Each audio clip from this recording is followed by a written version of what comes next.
Hey guys, Coach Stu, Kilo, and probably Griffin here in the background talking about our strength and our equipment WOD for April 1st. I'm out in my backyard because it's a beautiful day. If you have the opportunity to do this WOD outside or at a local park, that's highly recommended.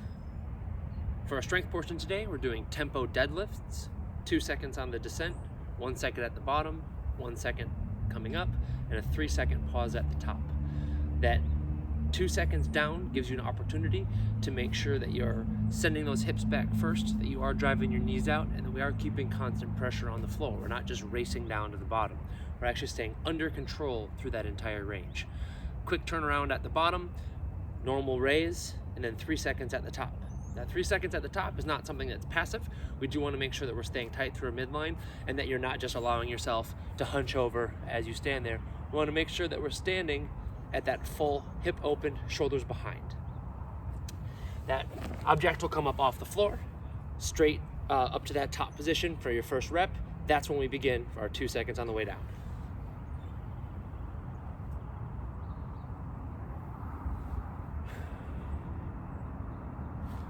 I try to hold my breath through the entire range and only breathe at the top while still maintaining tightness through my midline, even though I'm trying to breathe. You can also use a single arm kettlebell or double arm kettlebell between your feet or on the outside. All the same rules apply. We want to make sure that I'm driving my feet through the floor through that entire range. The only difference is I want to make sure that I'm not twisting as I'm coming up or coming down, trying to keep my shoulders squared up with the front.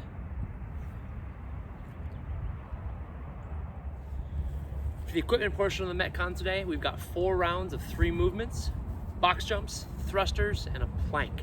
Your box jumps at 15 reps can be to any height that you have access to. Just make sure that that object that you're jumping on is going to be stable and not tip over.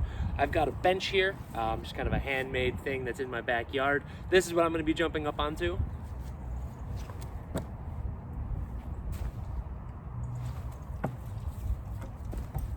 Just making sure that you have a dog available to help you with any of your reps that you need, and that you're opening your hips all the way at the top and not stopping in that hunched over position.